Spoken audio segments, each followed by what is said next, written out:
ఇంతసేపు మనం మనం మనం అని మాట్లాడతాం కదా. ఏమైనా జరగాలంటే నేను బాగుండాలి, నేను బాగుపడాలి, నేను బాగా చదువుకోవాలి, నాకు మంచి ఉద్యోగం రావాలి అనేది అనుకుంటుంటాం. కానీ ఇప్పుడున్న సమాజంలో నేను అనేది తీసేసి మేము అనేది పెట్టాలి.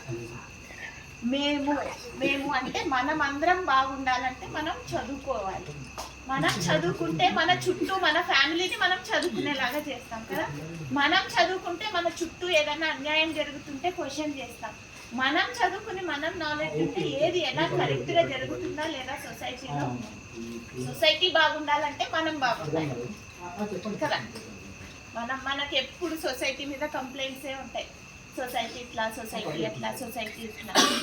అట్లా కాకుండా సొసైటీ ఇట్లా ఎందుకు ఉంది, సొసైటీని ఇట్లా కాకుండా ఇంకోలాగా చూడాలంటే మన రోల్ ఏమి, మన రెస్పాన్సిబిలిటీస్, మనం వాళ్ళని ఎంతసేపు మన రైట్స్ గురించి మాట్లాడతాం కదా. ఫండమెంటల్ రైట్స్ చదివింటారు కదా. ఫండమెంటల్ రైట్స్ గురించి మనం ఎప్పుడూ చూస్తుంటాం, కానీ ఫండమెంటల్ డ్యూటీస్ కూడా ఉంటాయి మనకి. మనం చదువుకొని మనం ఒకరికి భారం కాకుండా ఉండడానికి మనం చదువుకోవాలి. మన డ్యూటీ. మనం ఏం చదువుకోలేదనుకో, మనకి ఏం స్కిల్ లేదనుకో, మనకి ఏమి నాలెడ్జ్ లేదనుకో, ప్రతిదీ పక్కవారి మీద ఆధారపడతాం కదా. సో మనము ఎందుకు చదువుకోవాలంటే ఒకరికి భారం అవ్వకుండా ఉండడానికి చదువుకోవాలి. మనం ఎందుకు చదువుకోవాలంటే పక్కన వాడు చేతకాని వాడు ఉన్నప్పుడు హ్యాండ్ హోల్డింగ్ సపోర్ట్ ఇవ్వడానికి మనం చదువుకోవాలి. సరేనా? చదువుకోవడం అనేది ఉట్టిగా చదువుకోవడం కాదు. అందరు చదువుతారు, ఒకటే క్లాస్ కదా. 1వ తరగతి ఆ చిట్టి బుడ్డి పిల్ల ఎక్కడ పోయింది? ఇక్కడ చిట్టి పాప. ఆమె చదువుతుంది, మీరు చదువుతారు. మీరు అందరు 1వ తరగతి చదివేసింటారు, ఆమె చదువుతుంది. మీకు ఆమెకి ఏం డిఫరెన్స్? 2 చదువుతారు, 5 చదువుతారు, 10 చదువుతారు, ఇంటర్ చదువుతారు, డిగ్రీ చదువుతారు. ఇప్పుడు ఇక్కడ నేను నిలబడడానికి రీజన్ ఏమి? అందరితో పాటే చదివినాను కదా నేను. ఇక్కడ నిలబడడానికి ఎందుకు, ఏం రీజన్, ఏం డిఫరెన్స్? అందరు చదివేదానికి నేను చదివేదానికి ఎక్కడ డిఫరెన్స్ ఉంటే ఇలా ఇక్కడ ఉండగలుగుతాను? ఏం చేస్తే ఉండగలుగుతాం? ఏమి ఉన్నతమైన స్థానానికి ఎప్పుడు వస్తాం? అందరు చదువుతున్నారు కదా. లక్షలు కోట్లు మంది చదువుతూనే ఉన్నారు. ఆ చదివే వాళ్ళల్లో నువ్వు నీ క్లాస్లో 60 మంది ఉంటారు అనుకో, 50 మంది. వాళ్ళల్లో ఎవరికి గుర్తింపు వస్తుంది? బాగా చదివే వాళ్ళకి. బాగా చదివితే సరిపోతుందా?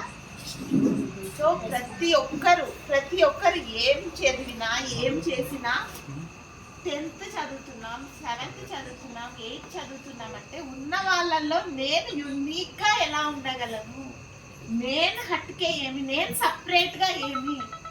మనం డ్రెస్ చేసుకుంటే ఎట్లా వేసుకుంటామో అందరికంటే బాగుండాలని డ్రెస్ అనుకుంటాం కదా. దువ్వుకుంటే హెయిర్ స్టైల్ చేసుకుంటే ఆమె కానీ అందరికంటే మంచిగా ఉండాలి, నేను నీట్గా కనపడాలనుకుంటాను. సో చదువులో కూడా అందరికంటే మీరు స్పెషల్గా ఉండేలాగా చదువుకోవాలి. అప్పుడు మీరు ఎక్స్పర్ట్స్ అవుతారు కదా. ఇంజనీరింగ్ కాలేజ్ ఉన్నా కూడా అందరు ఇంజనీరింగ్ చేస్తుంటారు. ఎందుకు? కొంతమందికి ఉద్యోగం వస్తుంది, ఆ ఎక్స్పర్టైజ్ ఉంటుంది కాబట్టి, ఆ స్కిల్ ఉంటుంది కాబట్టి. చదువుకుంటూ మీ యూనిక్నెస్ అంటే ఒక్కొక్కరికి ఒక టాలెంట్ ఉంటుంది కదా. ఉంటుందా? ప్రతి ఒక్కరికి ఒక టాలెంట్ ఉంటుందా? ఈమె స్పెషల్, ఆమె స్పెషల్, ఆమె స్పెషల్ చూస్తేనే గుర్తుపడతాం కదా. ఈమె అంటే ఈమె పేరు గుర్తొస్తుంది, ఈమె అంటే ఈమె పేరు. కుక్క పిల్లలు, పంది పిల్లలు, కోడి పిల్లల్ని గుర్తుపట్టలేము కదా. ఇదేవరు కోడి, ఇదేవరు కోడి అంటే అన్నీ ఒకటే కలర్ ఉంటే అంతా ఒకటే అనిపిస్తుంది. కానీ మనం యూనిక్. ఒక్కొక్కరిని చూస్తే ఒక్కొక్కరు ఒక్కొక్కలాగా ఉంటారు.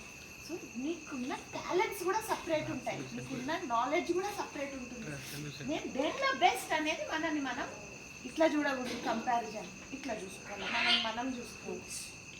మనల్ని మనం చూసుకోగలిగి మనలో ఏ టాలెంట్ ఉంది దాన్ని ఎట్లా సానపెట్టుకోవాలి కదా. గోల్డ్ని కూడా సానబెడితేనే మంచిగా గోల్డ్ ఉప్పులో వేసి కాల్చి అది చేస్తేనే ప్యూరిఫై అవుతుంది. అట్లా నువ్వు కూడా కష్టపడాలా.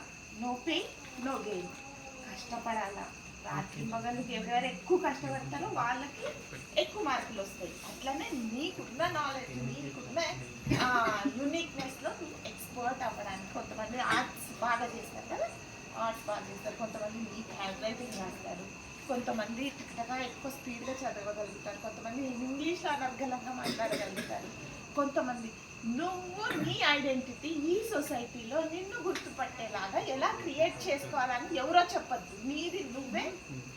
ఇక్కడ ఉంటాయి మన ఆలోచనలన్నీ, ఇక్కడ ఉంటాయి. ఆ ఆలోచనలని పదును పెట్టండి.